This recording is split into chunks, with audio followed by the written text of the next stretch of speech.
広がるのでな未来出しないプロスプレ anyway 永遠にこのままおるから実もやばばくだわ everyday 輝いてもうそう膨らむもっともっと手伸ばして好きなこと追いかけたいのにもどうやら私の残りを見るのとやばりステップビッグスマイルアイ可愛いは正義かっこいいも可愛いは正義じゃあ自分の中のリストにとらわれてはこのままにハートに咲くなくて I watch light in the sky I stop light 泣いてないで飛べない天使にも羽はついて跳ね切り落としてこの足でいつか飛び出して私でも前に進め Hello everybody, welcome back to Live Chat. Let's get straight in with it. Hi all, how are you doing? Do you realise the camera looks incredibly dark today? I'm going to get that fixed, but while I am getting that fixed and trying to get it looking a little bit lighter in here, a big hello to everyone who's already in chat. Yeah, we are starting a little bit earlier than normal. Oh, there we go. Starting a little bit earlier than normal. Going to break up the stream, just so you know. We're going to have an hour now, then I'm going to have an hour break, then the new Is the East episode will be dropping basically 2 hours from now, and then an hour after that is when we will start the Twitch stream, just so you know, guys. So that is the schedule for today's events and excitement. I hope everyone who was present for yesterday's stream enjoyed it. We had a really good time. That stream went on for about 5 hours. I think I can download the stream, so I'm going to try and get a backed up copy for all of you guys as well. But we are here today to talk a little bit about some music and some things that have happened over the last week. Now, obviously, there were two big album releases that both happened on the same day, 26th, I believe it was. We had the release of both NEK's debut full-length album on Pony Canyon. It is called Meme. You guys already know about it. And on top of that as well, I got to go to the signing event where I saw them play acoustic live right up front, very close. Very glad I got to see that. And then they went and signed copies of the album as well. So I got my copy beautifully signed. Can't quite get the light to shine off of it. Do you know what was really weird? I wanted them to sign on the back. Oh, sorry, I got my receipt in there. I wanted them to sign on the back cover where there was more room, but instead they signed on the front where it's really hard to see the signatures because the front cover's already quite active. But that seems to just be where they were signing all of them. So I was like, I'm not going to have an argument with NEK in front of... Just let them sign whatever they want. But yeah, so that is a beautiful album. And of course, that's one of the things we're going to be talking about today. The Unlucky Morpheus album came out as well, which was a bit of an interesting one. That was one that I probably would have left longer to listen to. I like Unlucky Morpheus, but it's not one of those ones that I would usually rush to listen to. But I was drawn into that by the fact we're doing an Ears to the East episode about it. And wow, that one actually quite caught me by surprise. I ended up enjoying that a lot more than I expected. That was a really solid, fun album as well. And then on top of that, obviously we had a festival on Monday that I got to attend, which was a ton of fun. Plus, I've got update news on the visa-y stuff. So just so you guys know, I did attend that little meeting that hopefully will be the beginning of my step towards visa success, but we're going to find out a lot of information tomorrow and over the beginning of next week. So, I'm still keeping my hopes high and my expectations low. Yeah, I'm taking the, these are so dirty. I'm taking that approach that with a bit of luck, this will all be great and it can carry on and life will continue beautifully. But if I'm unlucky, I'm still prepared for the fact that that would therefore mean I've got less than a month. Well, no, almost exactly a month until my visa ends. So it could literally be that I've got just over 4 weeks until I have to be out of Japan with no idea what to do next. So I'm just going to put that one out there. A little thank you to everyone who's been so supportive. I will just quickly say before we get into it, if anyone does want to continue to support, I'm still churning through things. There's been a lot of people who've really actually done a lot, so I don't want to make it sound like we haven't had some great support already. There's a lot of people who've given support. We've got the patrons and everything, which is why I'm doing the Twitch. But I just wanted to quickly say, usual thing, like the PayPal link and all that is below if you do want to make any further contributions to this project. We have, might as well tell you, we've got several bands coming in over the next few weeks. On Tuesday, we've got I Continue, which I think a lot of people know the band I Continue. That's going to be a really fun one. On the 9th, we have Moshimo Fortismo. Looking forward to that. On the 16th, I can't remember who we've got on the 16th. I'm going to have to double check that. Who have we got on the 16th? I'll double check that. 23rd, we have the band MT, who we saw at a recent gig and absolutely blew my friends away. And I'm really looking forward to get. They're new, but wow, they're good. If you might have seen, we did I did a reaction to one of their songs recently, and a lot of people were like, "Oh wow, this is good." So we've got Empty are going to be coming into the studio on the 23rd, and then on the 30th, which is the last Tuesday that I can assure, and just for anyone who doesn't know, we always record these on Tuesdays. The last Thursday that I can assure, we've got the band Jam to Highball, who are a comedy 3-piece punk band. Well, they're not just strictly comedy, but they do like so much funny stuff. Their on-stage persona is incredible. So we got a lot of music coming through the band broadcast thing. Obviously, I'm still editing episodes as well. All the bands know that this is this is an attempt to get as many recordings done as possible. So it's going to take a while to produce them all. We've had Akara were in the studio with us recently. Obviously, you guys know we had Horny Tomato were in the studio with us recently. We've had Yes and were in the studio with us recently. We've got so many of them now. So many of them. So there's a lot of work we've been doing. Been enjoying Ash Frost, says Chris. I'm really glad, actually. Ash is like... I think I said this before. She's one of those people, when I first kind of met her, she's... So there's some people who you meet through doing like the band broadcast thing where you just immediately click. You just meet them and you're like, oh yeah, we're going to be friends. You and me are going to be friends. When I first met Ash, I mean, you might remember actually, if you watch that interview, I asked her at the beginning, just sort of lightheartedly, oh, how are you feeling? And she says, I'm feeling nervous. And she said, I left that in because I thought that was kind of an interesting moment. Because actually, the beginning of that interview was filmed twice. Because there was, we started filming it, but then there was like a little bit of a problem. We weren't really sure about the sound setup and like how her voice was coming across. So we actually restarted it. So that was the second time I'd asked her that question, and she said that. And so we kind of had like a slow moment of getting to know each other. But I would say that since then, I mean, as you guys know, my 40th birthday, she was basically, she was the artist whose event was basically my 40th birthday, and she had like the whole team, her and everyone got around me to have that photograph taken and everything. And I just feel like she's been one of those people who 100% I've just had this growing appreciation for her, because she's got a very good fan base. I went to that one-man show of hers and they filled out Shibuya Triple W, whatever you want to call it, which was really amazing, just seeing so many people there for her and just the amazing show.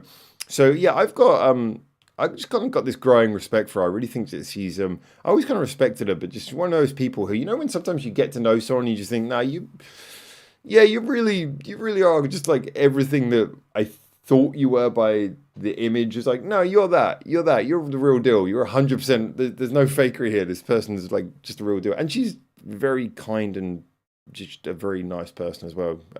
So yeah, I 100%. She's the sort of person who I like to have on band broadcasts. It's like, I like her music, but I also actually want her to do well. Like, I actually want her to do well. That's something that I kind of said this a lot when people like sometimes recommend artists for, oh yeah, we recorded another one as well. I'll tell you about that later. When we talk about artists that we record, people sometimes recommend bands, and I always feel like if I'm gonna like have a band into the studio, I really want to personally feel like, I don't want to just be like, I like their music. I want to actually kind of like get a bit of a feel for them, see them live, like meet them, and just be like, yeah, I like you. You're a good person. You know, that kind of feeling where you're like, I want to pick you up and throw you up the ladder, like get you higher. So yeah, that's kind of the vibe. It's really weird to explain, but I am very cautious about who I pick for doing the band broadcast episodes, which is ironic because obviously they come out so belated. But yeah, it's a project where every single video that comes out, super believed in. You know, we really, really believe in everything we put out. So yeah, I'm just excited. We're recording heavily, but there's a lot coming out. Plus, we've got a couple of specials that I mentioned before are going to be appearing as well, which is slightly different. One is the Shimokitazawa special, and the other one is the Rush Up Festival special. Say it with me, people. Rush Up Festival. Anyway, so we got those coming up as well. And there's I think you guys know as well, we're doing a Caramel Candid special that's going to come out early next year. So there's a bunch of stuff. All right, so moving on. Thoughts on Meme. Let's see what you guys have been thinking about Meme. So a cool little album. So you guys have said, oh, this is interesting. Of the 9 votes, which is not that many, 5 kind of thought it was the goodness they expected. 4 have kind of declined to vote by saying, I type urgent emails in Comic Sans. That's a terrible, evil thing to do. No one's really claimed to be disappointed, but no one's also sort of like sounding super hyped about it, which is interesting. I had now obviously this is one of those ones I'm working on a scripted review of this as well. Got a couple of other things I've got to get out of the way, but I'm working on scripted reviews as well. Glad you guys noticed them coming out on this channel. Obviously, Scoop was the first one, but there's more coming. I got to be honest, I can see, because we did an Ears to the East episode talking about Meme by NEK, and I was aware that so Neon in particular was kind of saying he changed his tune a little bit over the episode. He started by saying that he was really disappointed by the album, but then by the end he was like, "Oh, it just wasn't what I expected." No. I can kind of see it. Like he talked about his, and I could see why some people maybe they got on board with exclamation, and they're just expecting everything to get bigger and bigger and bigger and better and better and better. For me, they were a band who hit the ground very much running, and this album, it's not only is it their first full-length album, but it is them arriving on a record label. And I feel like this is almost like codifying that first step, codifying that sound and saying, okay, this now cements this point in our career. So yeah, when the next album comes out, I obviously want it to be a bit different from this one. I don't want every album to be the same, but I feel like it's okay for this album to be somewhat consistent with the 2 EPs that came before. I didn't really want this to be some sudden jump up or sudden change, because I felt like those 2 EPs were a band finding themselves. I mentioned, it was kind of my opinion. I've mentioned this actually in the NEK Discord, and a couple of people replied to this. That I have this, I actually mentioned it in my Discord too. I have this feeling that NEK are a band who suddenly started off with a much larger fan base than you might expect. Like their fan base came in really quickly. And that was in part because they obviously hit the ground running with an amazing first single. Music videos were flying out. They had the announcement of their EP straight away. They kept on producing stuff. On top of that, they were very communicative with their fans. But obviously the big one was they did some covers, including the Bandmade covers, that brought a lot of people over. There was a lot of people who were suddenly like, oh, yeah, Bandmade fan, all coming over to NEK. And NEK, like, as mentioned, the second time I met NEK in person was outside that Bandmade show in Toyosu Pit, where they were just standing in the street, giving out flyers, and I had a chat with them again there. That story we've been over before. So they clearly don't mind courting that similarity. They went and signed up with Pony Canyon. One of their songs, I believe, or I think maybe several of the songs on the album, were written by someone who is a co-collaborator with Clupo. Or well, they were co-written by someone who's also worked with Clupo. So these are similarities that NEK obviously does not have any trouble courting. And as I said in that first video I did on this channel about their debut, exclamation, I don't think that's a bad thing. I think it's a good thing. Why not? You know, why not court the if you can look at a band and say your fans are the people who we think would be good as our fans, why not go over there, say hi, and go, hey, we like the same thing. Maybe you'll like what we're doing too. So I've got no problem with any of that. However, I think that what meme actually is showing us is this interesting point in NEK's career. See, I noticed that when I released videos on talking here about Ears to the East, but also on Back a Breakdown, the reaction channel, and broadcast here, I noticed that when I released videos around exclamation, I was getting huge views, kind of like Bandmade style views. Then when I released videos around trick taking, the second EP, I was getting much lower views. And then when I was releasing videos talking about the singles leading up to this album, Meme, lower views again. And that doesn't surprise me, but I think it's because the band started with so much hype that there is going to be something of a law of diminishing returns. In a lot of ways, as much as I love Trick Taking and it's got great songs in it, it did feel like a sequel to Exclamation. It felt like that second EP was, even the cover had a similar art style. It was like, okay, let's see if we can do that one more time, which they kind of did. But as with even with a good sequel, law of diminishing returns, you're always going to get, if you do something similar the second time, you're always going to get a little bit less.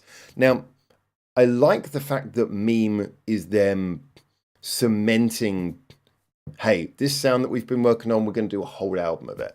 But I think for the people who came over on the hype train with Exclamation, they're like, oh, okay, we're doing more of this. And I think there's a lot of them who maybe were just there for the Bandmade connection, and maybe they've kind of wandered off because now it's like, oh no, they've found their sound, and their sound is not Bandmade. And yeah, I'm not speaking ill of those people, but naturally there was going to be some people who were swept up in the hype of it. And I think just NEK started with so much hype that obviously there's going to be a little bit of now scraping off the surface the people who were kind of just there because they were excited or thought that NEK was going to be Bandmade 2 or something. And now we're getting down to the people who actually just like NEK's sound. The people who, found them maybe due to the connection and various things, but just like NEK's sound. Those are the people who we're now whittling down to. And I think that means it's going to be a lower number, but you're going to get a much more loyal fan base. You're going to get a fan base now which is much more, these are the people who actually like, yeah, you know what? You released two EPs, I liked it. You released an album. You've kind of, like I say, you've cemented that sound. I like this. I like you. I like what you do. I'm here for you. And that's where we're at now. It's not as big as the wave of hype that they had when they first came out, but I think they've now translated from a big hitting hype fan base to a solid and real fan base. It's not going to have the same big numbers online. It's not going to hit quite the same heights, but it's going to be more reliable. And this is what they can build their future on. And I think that's kind of what Pony Canyon have purchased, knowingly or not. I would assume Pony Canyon were very aware of what was going on. But so it's going to be interesting to see how they develop now that they've kind of cemented, put their feet on the ground. The acoustic event was really interesting. When I was at that, I'll read a couple of comments before I tell the whole story. But when I was at that, I did kind of notice that, again, the fan base. I think that the room held about 200 people. It was a standing area. I think there was about 200 people in there. I think that was the maximum. And there seemed to be about that number, 200, in that little Tower Records event space enclosure thingy. But I did notice that it wasn't like they were pushing people away at the door. It didn't feel like it was massively overflowing. But the people who were there, you could see some real diehard fans. Like there was one female fan who, she was the first one to get her CD signed, and you might know the trope from this originally came over with Idol music. That if you went to a meet and greet event, it would usually be connected to the single. This was connected to the album, where if you buy a copy, the band will sign it. So big fans of idol groups will often buy like 10 copies of the album, so that then the band signs all 10 copies, which basically just means they get a longer meet and greet. That's all it really is. It's a very expensive thing, but it's basically what you do. The first woman who went up to get her CD signed, I think she had at least 50. By the time we realized how many she had, I wish I'd been counting. I don't think it's impossible it could have been more than 50 albums she had. She bought a lot. She had bags. And she bought a lot of them. And so as a result, everyone like pushed her up first, and she went up first. And it took so long that while she was having them all signed, like Hiko was actually just sort of calling out to everyone, "Don't worry, we'll just be a minute," in Japanese. She's like, "Hold on, we're getting there." And they were just signing so many albums for this one woman and having this conversation with her. But then after that, there was like plenty of other people who had like a little stack of 5 albums and stuff like that. So you really get the feeling that they're a band who got like a fan base of like really loyal fans who just love NEK. You know, they're there for NEK, and that to me really tells you that that's where they are at. And I like that. I like that a lot. So before I start telling my story about the Tower Records thing, let's read some of the comments here. Wristbands, glow in the dark. Oh yeah, the Astras ones, freaking awesome. Russia Festival. No. Hello, Michael. Hello, sir. Wandering Souls, hello to you. I've still yet to listen, says Michael, to Meme in full, Howard. But the tracks I've heard so far I've enjoyed. Gimmick, Tic Tac Toe. Funny thing is that I'm probably giving away too much before my scripted review, but I should say Tic Tac Toe is probably one of the ones that's sitting around the bottom for me at the moment. Whereas Gimmick, I think I like it more than I did on the first listen. It's growing on me. It's interesting. The album is definitely, certain songs are changing in my opinion the more I listen to them. But there's nothing bad on there, that's for sure. Still fully on board with NEK. Nice to hear. Good for you, by the way. Harry says, I've liked most of what I've heard from NEK, though nothing stood out enough to make them must listen for me yet. Yeah, I think to me, I think not a huge similarity, but there's a passing similarity to the kind of Scandal quality. So I would imagine Harry, as a big Scandal fan, would probably be able to get something from him, even if they're still quite different from Scandal, but there are similarities in sort of structurally how they create a lot of their music, I feel. Couple that with my lack of desire to digest new music right now, and I've not heard anything from Meme. That's fair enough, yeah. I mean, without going into it, obviously Harry's got his own stuff going on, but yeah, when you do feel more like that, that is a time that I hope you get to enjoy Meme. So maybe just hold it off and wait until you feel like it, because then it's never good to enjoy new music when you're not in that mood. So yeah, hold it off like you are, and then get around to enjoying it all together. I think that's a good approach. So, okay, just a quick thing. So a couple of you will probably know, and a few people from the event did mention that I had a little bit of a struggle getting in to the NEK event. And it's kind of a funny story, so I might as well tell it. Story time. Everyone sit down. So I bought my copy of Meme. It came out officially on the 26th. I bought my copy on the 25th because I found out that they were stocking copies in certain stores on the 25th. So I contacted the local branch in Kinshasa, near to where I am, and I said, yeah, okay, I want to go pick that up. So just between a couple of things, I'll pop to it. Yeah, Tower Records is really close to here, but it's like nice and simple. I'm going to be doing some things around Kinshasa Station. I'll pop in, grab it. Just let me know when the delivery arrives, because with Kinshasa, it wasn't going to be first thing in the morning, as Kinshasa is one of the smaller Tower Records. But it's like, just let me know when it arrives, I'll pick it up. Cool. Picked it up. Great. Nice. Did my reactions on the 25th. All good. Then on the 26th, NEK posts something saying that they're going to have this acoustic event. That's when NEK posted it. Tower Records had already posted about the event, but NEK posted about it on the 26th when the album came out. No else is important in a minute. So I already have my copy of the album. Cool. So when the event comes, I go along to Tower Records in Shibuya, which is where it is. And I bring along my copy of the album, because again, you have to have the copy of the album to show you bought it. I bring along my Tower Records receipt, which is one of the reasons why it's jammed in the back there.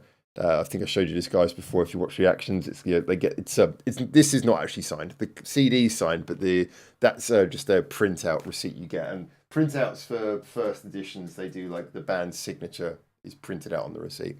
So I brought all that along, and then when I got there, I was told, yeah. So you get along and you bring that along and you show them a receipt, and then they give you a ticket, which is to go into the event, because it's a free of charge event. And we're like, yeah, no, you're not showing up in the system. I was like, okay, well, this is my receipt. I bought it in Kinshasa. I was like, yeah, Kinshasa branch doesn't count. Like, what? They're like, yeah, according to the rules for this event, it has to be bought in Shibuya, Shinjuku, or this. This one, I think it was Ikebukuro was the other one. I said, I bought it the day before the band announced it.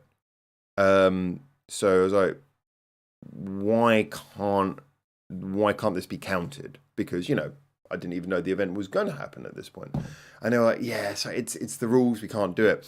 So I thought, okay, look, I got two choices. I either go home, tail between my legs, or I politely play the correct answer to this. Because she showed me on the phone and she's right. It said rules. It has to be purchased to enter the event. It has to be purchased either in Shibuya, Shinjuku, or Ikebukuro. It 100% said that.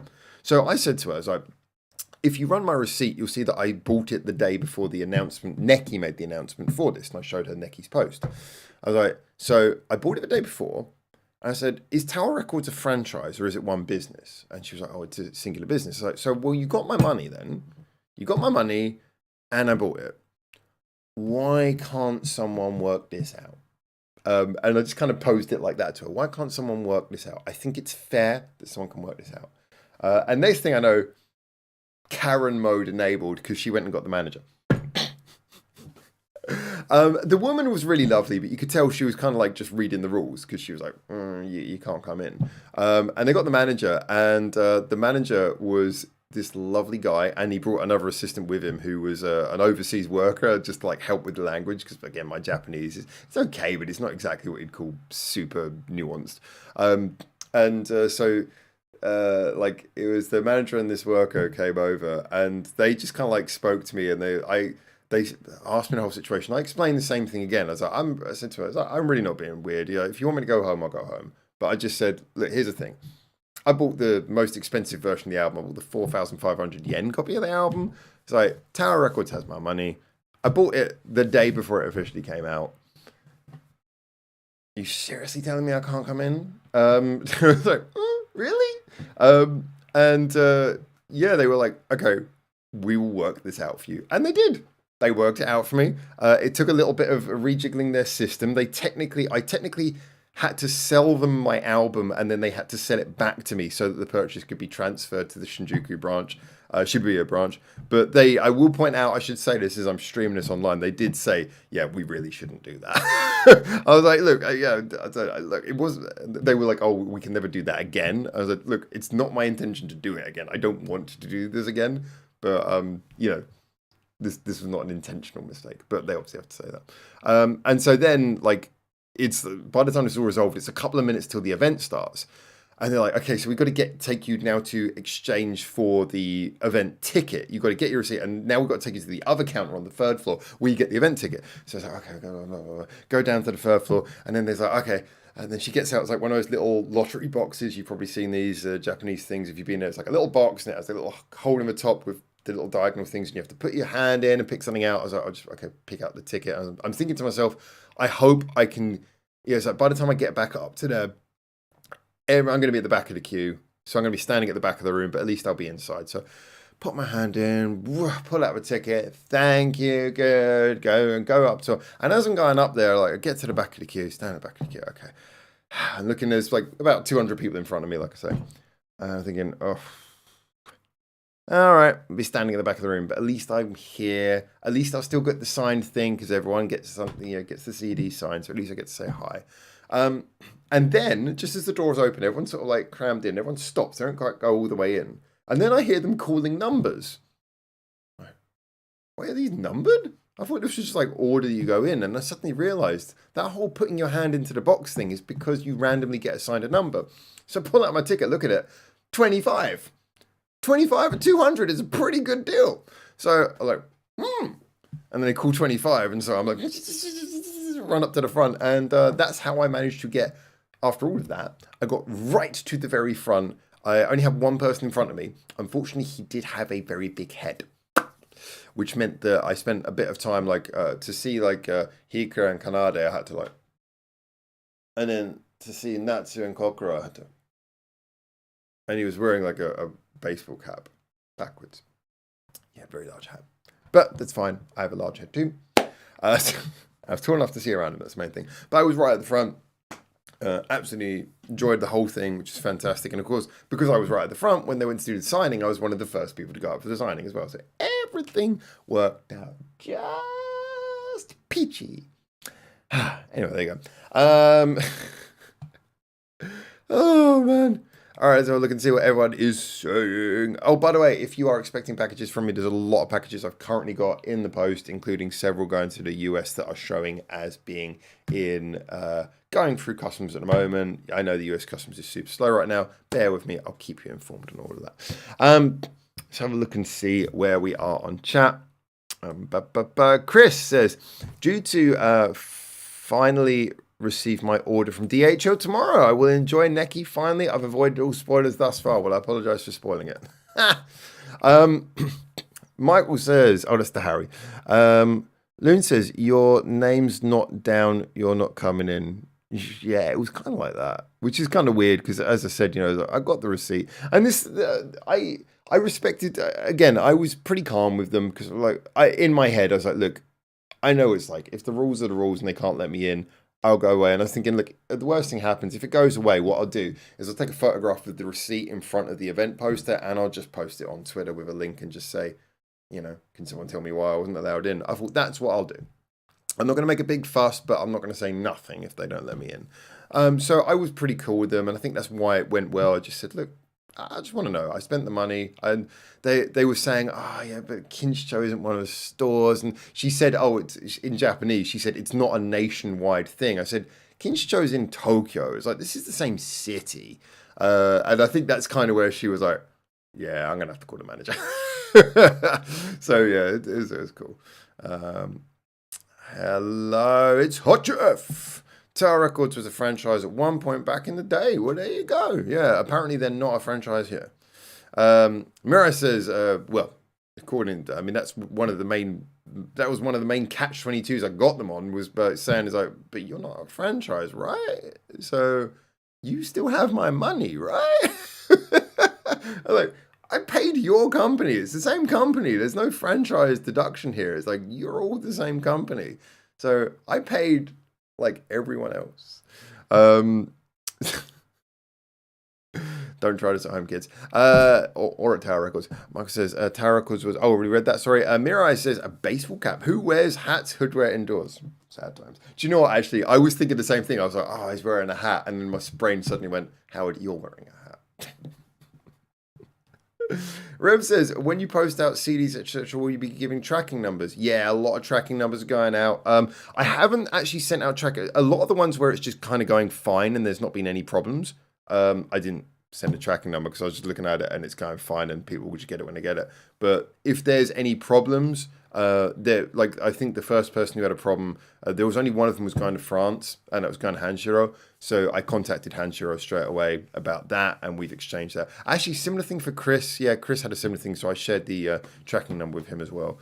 Hot Jeff says, hi Howard, could you put the link for the Japanese ticket app in chat? I can't find anything, but I'm not good on tech.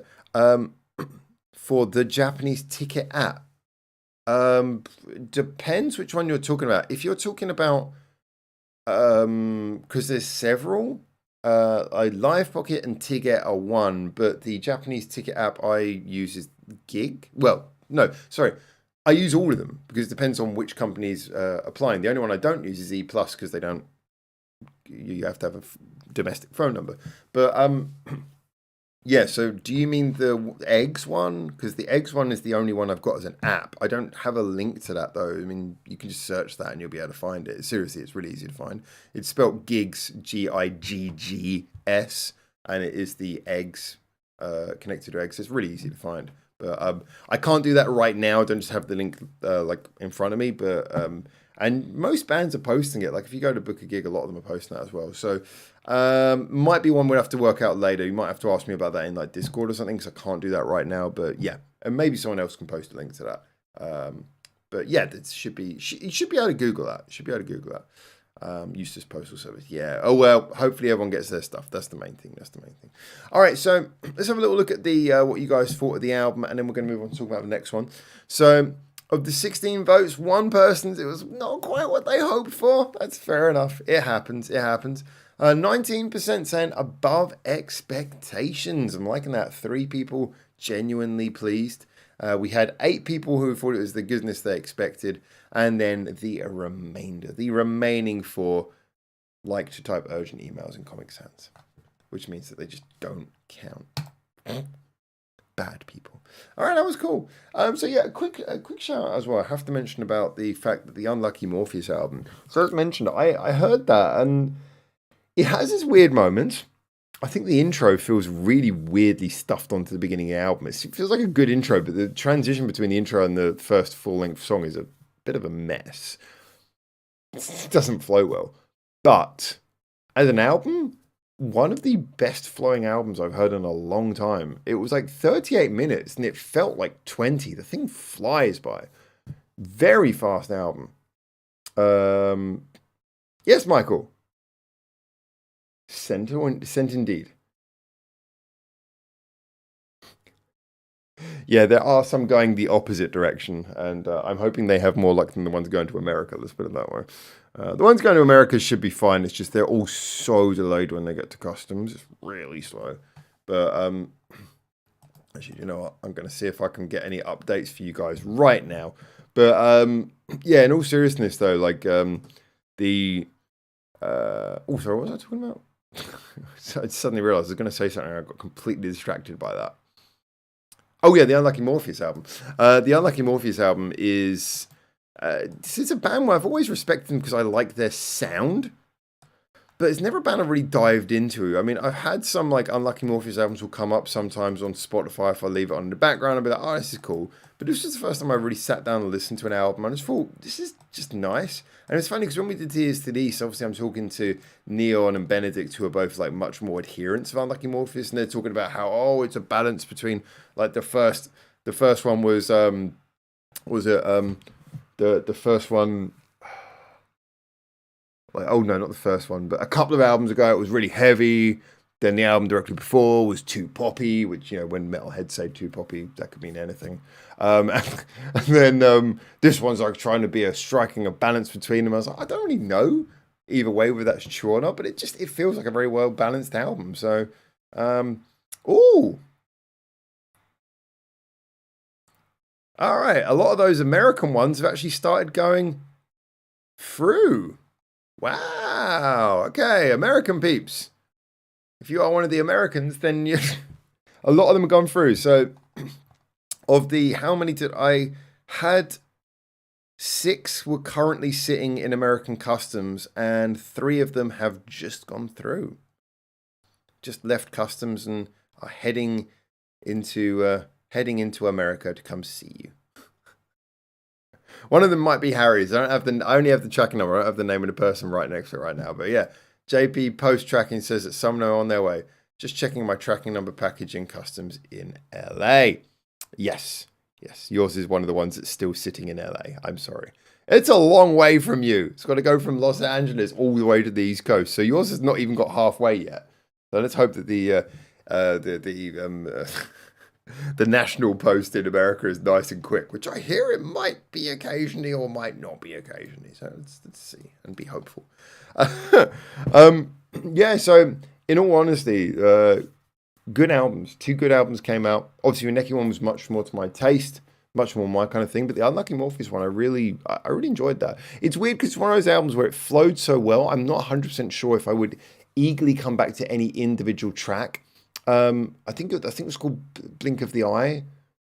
Maybe Blink of an Eye was the big ballad at the end. That one was great. That was really impressive. I was quite surprised by that. But as a general, the album felt quite consistent, had a flow to it. It maybe didn't go off in too many exciting different directions, but it felt just very balanced. It moved along really well. Never felt cluttered, but also never felt boring and repetitive. It's funny because, again, a couple of the songs I'd already heard as singles and done reactions to, and I remember thinking they're good, but they weren't like blowing me away. But when I just sat down and listened to the album cover to cover, I was like, that flows really well.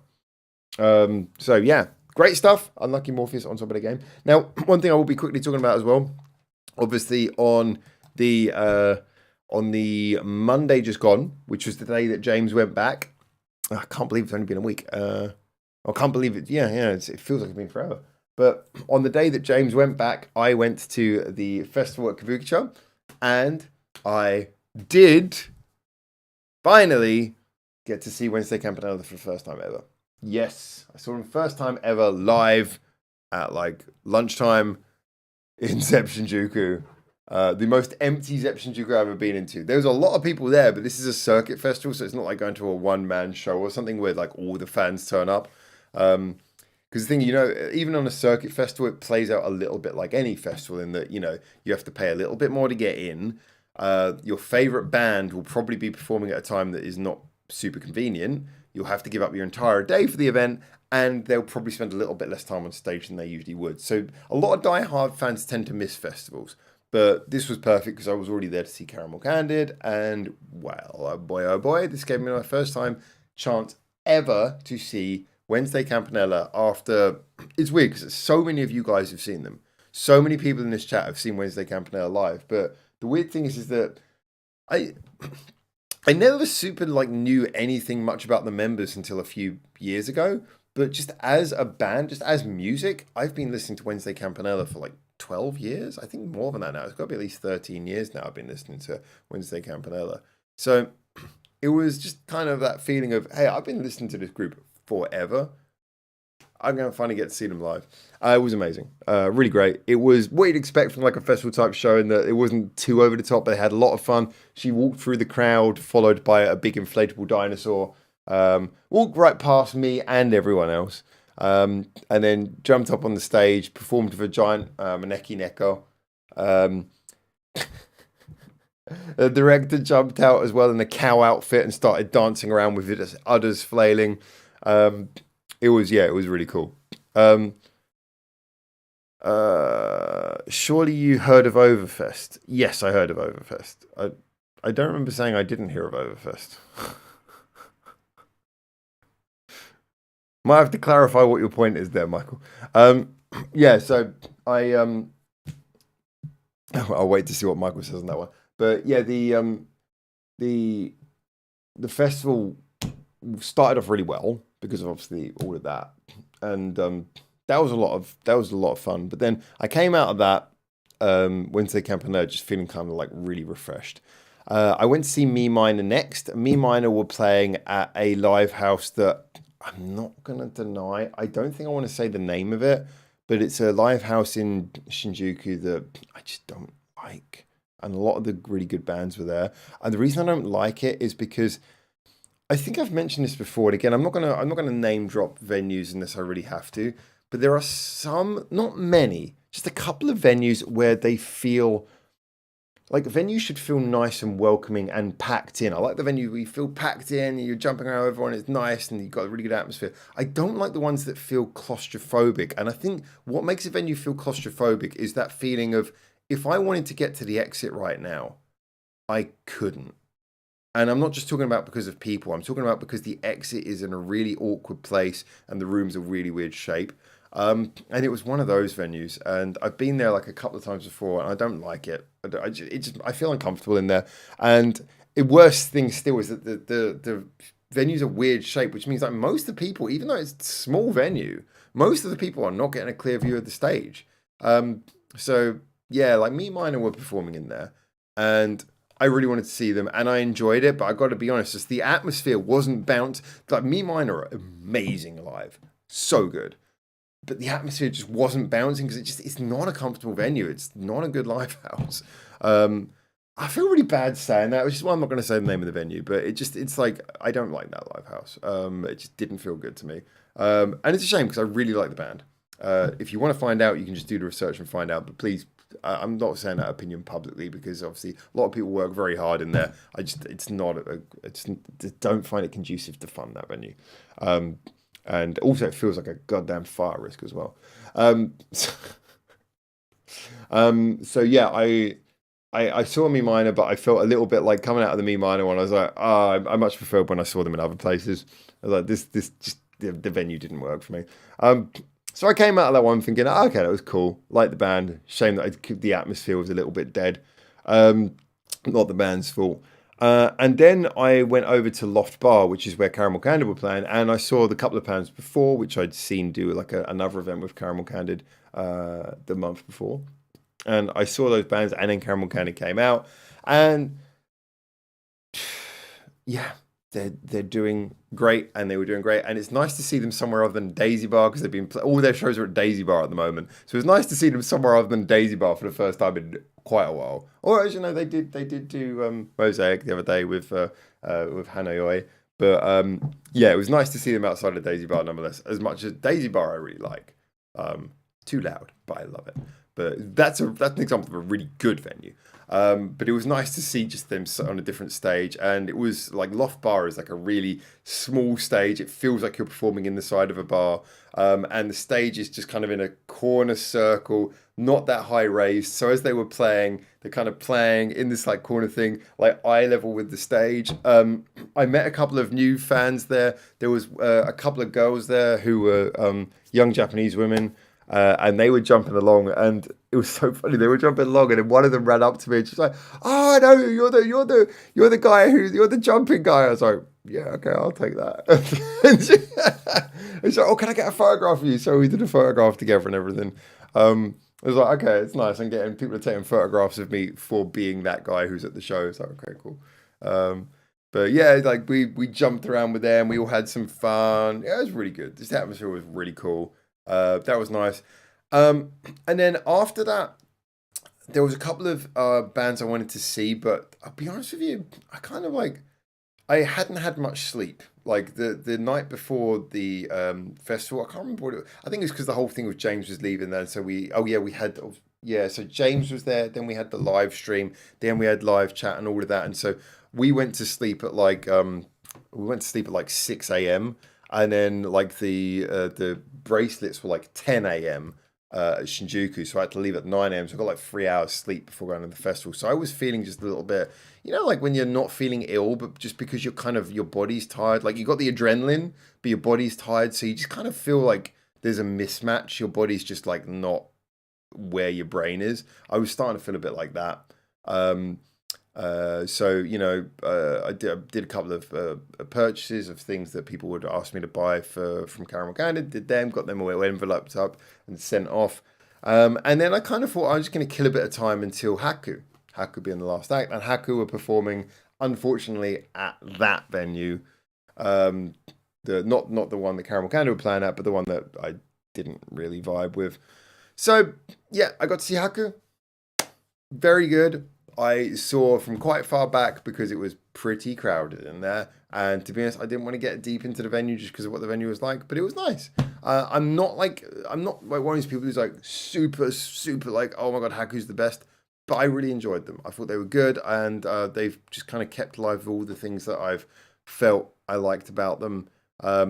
It's not 100% the kind of band that necessarily usually appeals to me. There's a couple of things that maybe, but I think their songwriting gets better and better. They got some really lovely songs, and they performed, just great. So that was my experience at the festival.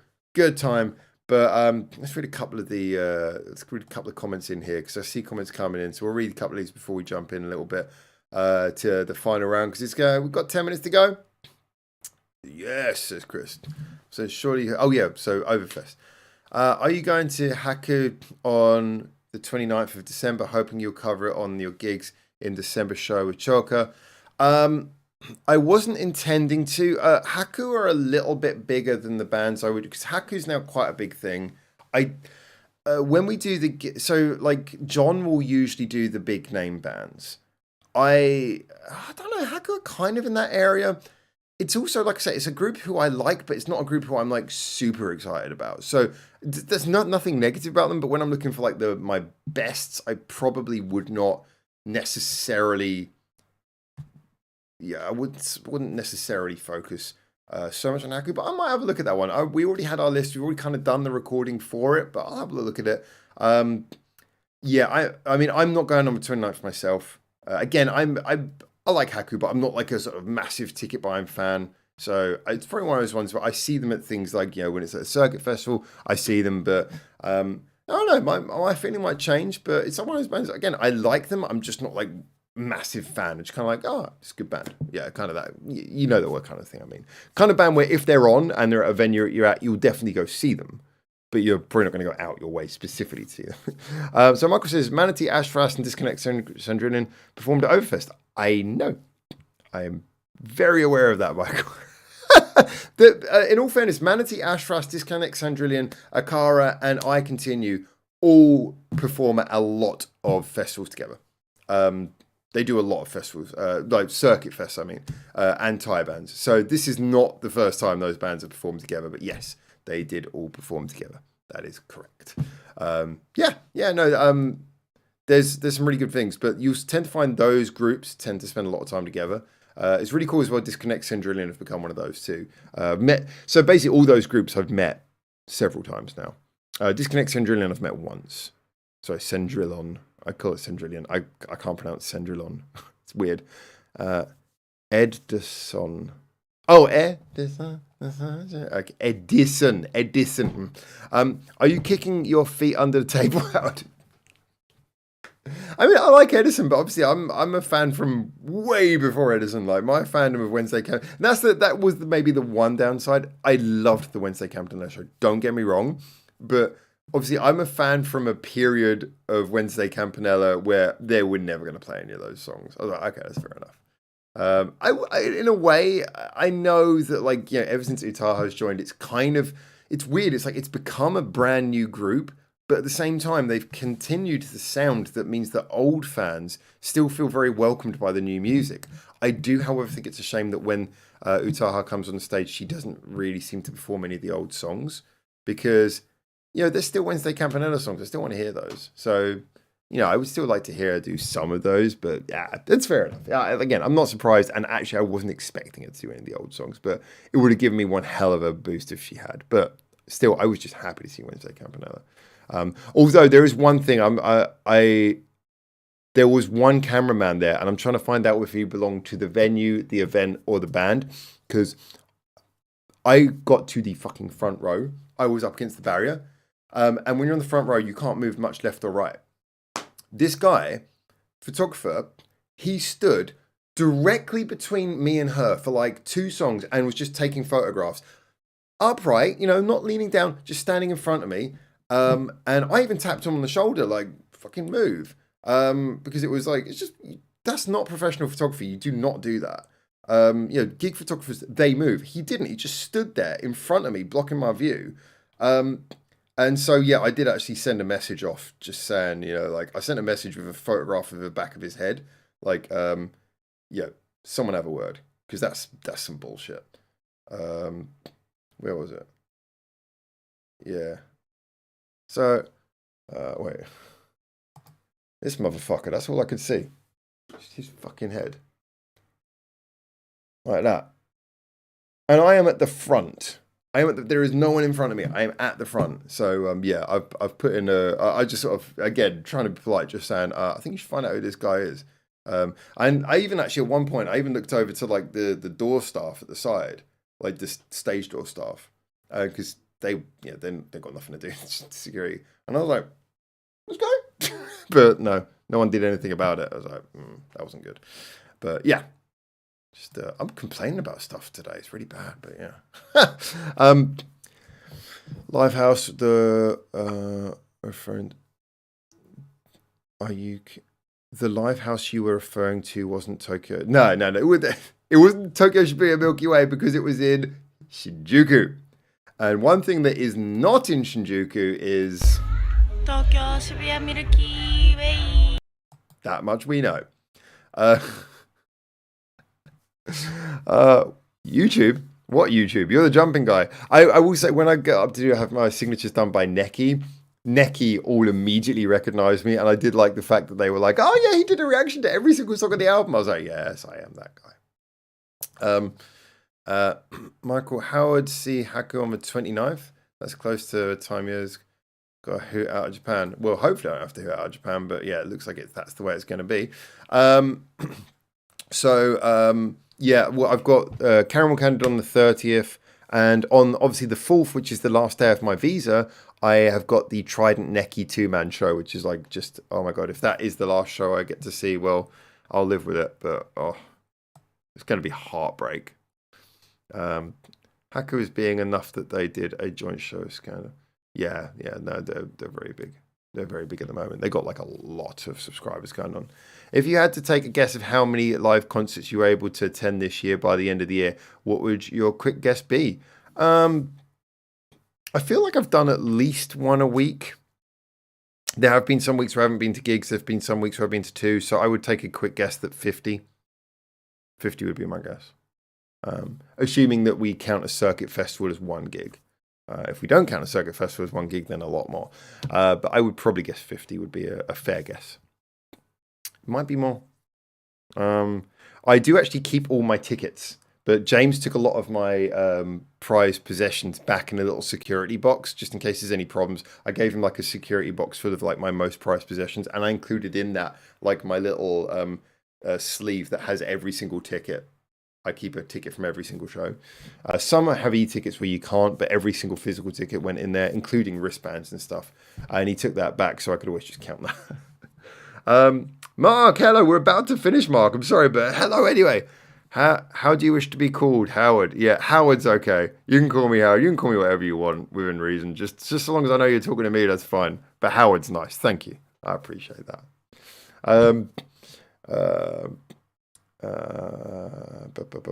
Yeah, I get it, Michael. I know I pronounced it wrong. Tut to that guy. Yeah, you're damn right. Kawaii. Did you say kawaii to Tokyo Shibuya Milky Way. Osaka has always been kawaii. It's true. Lisa Itaha is super. Yeah, I know. It didn't make it much better. I'm doing Caramel Candid with you on the 30th. I am genuinely glad that you are, but yeah, if I'm going to be honest with you, at the end of that gig, I'm going to spend as much time as you ever can, but at the end of that gig, I might have to say goodbye to you separately, because I think we're going to, if I'm having to leave on the 4th, I think we're going to have to go and have a little conversation, me and the band. So, yeah. We're not going off to like sort of a private meeting or something, but we're going to have it. I think after closing time comes, I think I'm going to have to stay there for a little bit and have a word, because, yeah, that's going to be, well, I don't even have to put it in words. You can imagine if I do have to leave on the 5th, that's going to be I can't even, yeah. That's not going to be an easy show. That's not. And there's so many great bands, but that's not going to be an easy show. I'll tell you that right now. I'm going to have a lot of fun, but when it ends, that's not going to be an easy show. Mira says 50 concerts or circuit gigs this year. That's great. So 50 little pieces of positive joy for the year. Mira, I love you. That's exactly how I think about it. And I'm so glad you said that as well. Yeah, I think the same. And thank you. I really love when people put it like that, because that's how I feel about it. Every one of these shows is like a little piece of positivity. It's like something. It's like I always say when I'm in the live house, I just feel like it's like this is it. This is where I want to be. This is just, I'm so freaking happy. It's like, yeah, I love creating. That's my main thing.